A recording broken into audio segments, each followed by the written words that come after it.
Hoje eu vou conversar aqui com Luiz Hans, que ele é doutor em psicologia clínica e autor de diversos livros, né, Luiz? Entre eles, olha, A Arte de Dar Limites, Como Mudar Atitudes de Crianças e Adolescentes. E nós, pais e mães, sempre temos muito a aprender. O Luiz, inclusive, dá alguns cursos. Que bom que tem alguém assim para ensinar os pais e as mães. Muito prazer, viu, Luiz? Obrigada por estar aqui. Muito obrigado, eu que agradeço, né, pela oportunidade e de poder também falar um pouquinho, né, da arte de dar limites, educar e um pouco a respeito do curso que em breve eu vou estar dando em parceria com a Casa do Saber. E, Luiz, eu queria que você contasse, em primeiro lugar, quais são os maiores desafios dos pais e mães de hoje? Existem os desafios atuais da educação e a especificidade da pandemia. Com relação aos atuais desafios da educação, basicamente, um é conseguir dar limites, porque, de fato, com uma série de razões que a gente pode até conversar daqui a pouco, dar limites não era um problema para os nossos avós, em parte para os nossos pais, mas para nós virou um problema e uma dificuldade. Então, esse é um grande desafio que, antes ou depois da pandemia, continua. Outro desafio, que também já existia antes e depois, é a questão da motivação, do sujeito estar automotivado a estudar, a montar suas brincadeiras e não estar sempre esperando que alguém o motive, seja para estudar, para brincar, para viajar, etc. Há alguns outros, mas esses são dois fundamentais. Na pandemia, né, tem uma especificidade. No ensino à distância, se você tem, sobretudo filhos menores, né, transforma os pais em professores auxiliares, etc., é muito difícil. E dependendo da casa, da moradia, é difícil também, eles não conseguem sair, não conseguem encontrar amigos. Agora acho que está dando uma amenizada, então é um enorme desafio, mesmo quando tem um dos pais que não esteja trabalhando, né? E sobretudo a idade, por exemplo, de 3 anos, 4 anos, com 8, 9, embora eles ainda na adolescência se ressintam muito da pandemia, mas você consegue contar com um pouquinho de autonomia. Mas aí já é uma especificidade, tá, da pandemia. Uhum. Esse enclausuramento, esse engaiolamento. É que a gente fica esperando que passe logo. Em relação aos limites, você diria que os pais de hoje em dia têm mais dificuldades de dizer não para os filhos? Sem dúvida. Primeiro, porque a maior parte da humanidade foi, vamos dizer assim, conhecendo mudanças sociais, ideológicas, políticas, que nos leva a ter um mundo menos hierárquico e menos autoritário. Nas empresas, você tem o tal do team building, que é trabalhar em equipe, o novo líder escuta as pessoas, recebe feedback, você tem, por mais que seja difícil, a ideia de uma democracia, de participação das pessoas. Na escola também, não é mais, não tem a palmatória batendo, né, na mão das crianças que desobedeceram, a obediência não é mais o valor central. Para você ter uma ideia, até a década de 40, os manuais de educação de filhos preconizavam, acima de tudo, quebrar a vontade da criança para que ela obedecesse, porque havia a ideia de que uma pessoa que não obedece, que tem vontade própria, vai virar um perverso, um egoísta. E hoje não, hoje nós queremos que as crianças aprendam a escolher com responsabilidade, e obedecer não é a meta primordial hoje. Então, por essas razões e várias outras, dar limite ficou mais complexo, porque a gente não vai lá e faz o que os pais faziam com vara de marmelo, e a gente escuta, dialoga, e as crianças têm muito mais informação, mais direitos, então tudo mudou, e é mais difícil colocar limites com autoridade sem autoritarismo. Muito interessante, quero que você explique até um pouco melhor isso, né? Como impor autoridade sem autoritarismo e o lado positivo disso também, porque muitas vezes as pessoas falam, as crianças não obedecem mais, as crianças de hoje não têm limites, tal, mas a sociedade está sempre em transformação e a educação precisa acompanhar isso. Então, a maneira como esse limite era imposto antigamente já não funciona e já não é mais aceita. Aí, como é que você aprende a impor limites de um outro jeito, como você falou, sem o autoritarismo e sem também a violência, né? Então, a maior parte das situações no dia a dia, isso também está discutido no meu livro, isso também vamos discutir no curso, A maior parte das dificuldades no dia a dia poderiam ser resolvidas com uma forma de dar limites que é mostrar, que é diferente de impor. A gente associa dar limite com imposição. Impor limites é fundamental. Mas tem uma parte que é o mostrar o limite. Quando você mostra para a criança a impossibilidade logística, viável, técnica, prática ou ética. Por exemplo, quero ir para a praia. Você prometeu ir para a praia, mas caiu uma barreira na estrada, não vai dar para ir. Quando você consegue explicar isso para uma criança e ela percebe que não dá para ir, é uma impossibilidade ao desejo dela. A mesma coisa, uma impossibilidade ética. O vovô ficou doente, não tem ninguém para cuidar dele, nós estamos preocupados que nós vamos cuidar dele, então nós não vamos nos divertir quando ele precisa de ajuda. Isto funciona, você dominando algumas habilidades que a gente vai discutir também no curso, no livro também discuto muito, que chama-se o diálogo, a arte de dialogar com crianças e adolescentes. A ferramenta é o diálogo em conexão com as emoções e os pensamentos. Quando você pratica isso, grande parte das dificuldades que a gente não conversa com o filho, a gente faz sermão, a gente dá bronca, a gente faz súplica, a gente dá conselho, mas a gente não conversa. Né? Então, quando a gente de verdade aprende a dialogar, grande parte das dificuldades de limites vão se dissolvendo. Isso não quer dizer que você não vai ter inúmeras situações em que o diálogo não vai adiantar nada, porque os filhos são imaturos. E se ele não quer, por exemplo, sei lá, colocar o boné e passar o protetor no sol, talvez você não vá conseguir só com diálogo ou com educação positiva, ou sendo muito simpático, você vai ter que em algum momento impor, como a criança que não quer tomar uma vacina. Então, não é que a gente nunca vai impor de maneira firme, mas cada coisa tem o seu momento. O que não dá é aquela casa em que o tempo inteiro fica na gritaria e só impondo e não escuta, não dialoga. E a imposição do limite, daqui a pouco a gente pode falar sobre isso, ela também tem estratégias muito interessantes. É interessante que agora no final você falou, não escuta e não dialoga.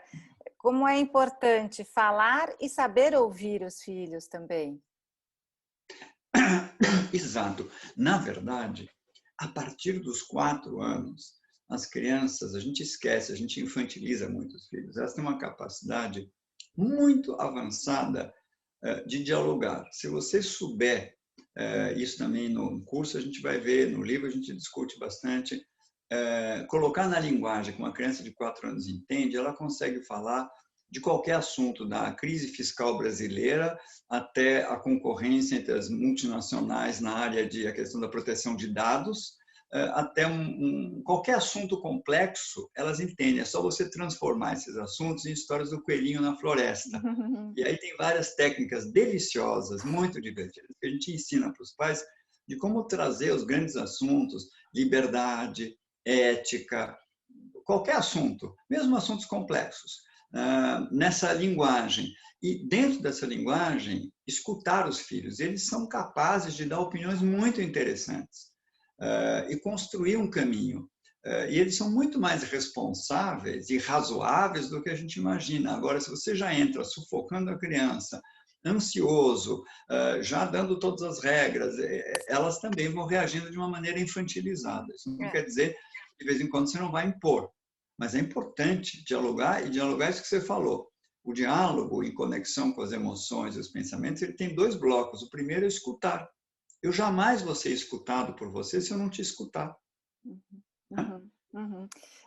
Achei também muito interessante quando você fala em infantilizar, desde pequeno, e a gente vê hoje em dia alguns pais ainda infantilizando já os seus filhos adolescentes, que já são praticamente adultos. Quero aproveitar esse papo com você. Recentemente, você sabe que tem um fenômeno hoje em dia que são os grupos de WhatsApp de pais e mães, que são às vezes até um perigo. E eu sinto, e conversando com outras pessoas também, que tem muitos desses pais e mães que ainda tratam seus filhos adolescentes, já com 15, 16, 17 anos, como se fossem bebês, e fica essa história de muitas vezes embate com a escola, de achar que a escola vai doutrinar os seus filhos adolescentes porque os filhos estão rebeldes em casa.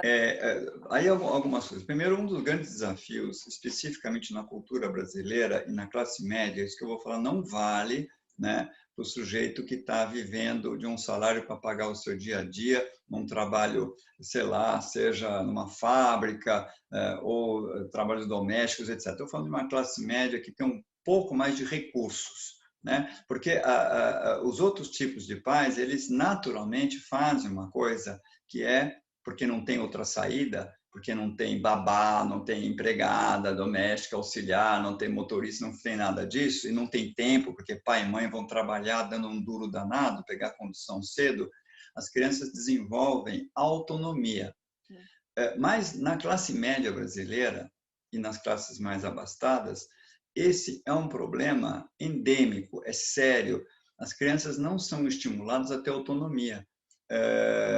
Derruba o negócio no chão, a própria mãe, o pai, ou algum auxiliar em casa, tadinho, deixa lá limpar. Ninguém fala para a criança de 2, 3, 4 anos, olha, vamos lá na área de serviço, pegar um esfregãozinho, um baldinho, e eu te ensino a limpar, a gente limpa isso junto. São Né? servidos, né? Ficam sendo Eles são servidos isso. desde cedo. E na adolescência continua a um nível de expectativa de ser atendido e esse infantilizar, quando você não dá autonomia e faz pelo seu filho coisas e ele espera de você, você cria pessoas mais dependentes, mais mimadas, e eles não entram no fluxo coletivo familiar, que é vamos fazer um piquenique. Não, deixa que eu já preparo tudo, a única coisa que ele tem que fazer é ir para o piquenique e reclamar. Não, ele participar da ida ao supermercado, ele escolher os ingredientes, ou ela ajudar a preparar. Tem todo um envolvimento. Isso em outras culturas, na cultura japonesa, na Europa em geral, uma série de outros países, isso é muito natural, porque o ecossistema é outro. E no Brasil, isso é muito sério.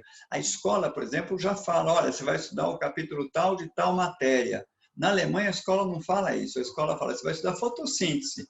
Aonde que ele estude, né? Procure, e já com 12, 13 anos. Então, a autonomia aqui ela é muito tolhida. Isso é uma pena. Então, a gente, tanto no curso como também no livro, incentiva muito a desenvolver essa competência da autonomia, do querer fazer sozinho, querer segurar a mamadeira sozinho, querer amarrar o sapato sozinho e poder fazer sozinho. Uhum. Né? Não, eu sinto também como mãe de fazer os filhos assumirem obrigações dentro de casa. Então, por exemplo, quando eu falo que aqui em casa tem um rodízio para lavar a panela, tem gente que pensa, ai, coitadinha dos seus filhos, eles são obrigados a lavar a panela. Sim, eles lavam panela, eu acho que lavar panela é importante e brigar para que lavem e tenham as suas obrigações e outras também. Porque, senão, né, que tipo de adultos estamos criando se eles não cumprirem obrigações desde cedo? Né? Que são obrigações que fazem parte dessa convivência no coletivo também. Ninguém está falando de trabalho infantil. Exato. Na verdade, mesmo que a pessoa tenha na casa alguém que ajuda na casa, algum funcionário que está lá lavando, vai ter outras oportunidades de outras coisas que os filhos podem fazer. Se não é lavar panela, tem inúmeras outras coisas, desde preparar um piquenique, preparar a viagem, ajudar a fazer mala, se não for limpar o quarto, informar-se sobre certas coisas, pesquisar certas... Não faltam tarefas nas quais você pode incluir o seu filho nesse fluxo familiar, né, de atividades. A gente só precisa tomar cuidado com uma ideia. Foi muito naturalizada a ideia, e alguns psicólogos reforçam isso, de que é uma fase natural do adolescente ser revoltado, ser desrespeitoso, ser impulsivo, etc, etc. Isso é uma fase e vai passar. Não é verdade. Se você olhar em 5.000 anos de história, a adolescência era uma fase da puberdade. E o puber, no rito tribal, por exemplo, ele era preparado para uma nova fase de vida, para começar a entrar na vida adulta. E eram pessoas absolutamente tranquilas, não eram revoltados, não eram problemáticos, e mesmo fora da vida tribal, ao longo da história da Idade Média, mesmo até a década de 40, você não vai encontrar na literatura essa ideia de que o adolescente é um aborrecente, é um sujeito revoltado, difícil de falar, imaturo, é normal que ele seja respondão. Não é Aliás, o que é normal. muito feio chamar um filho de aborrecente, né? Exato.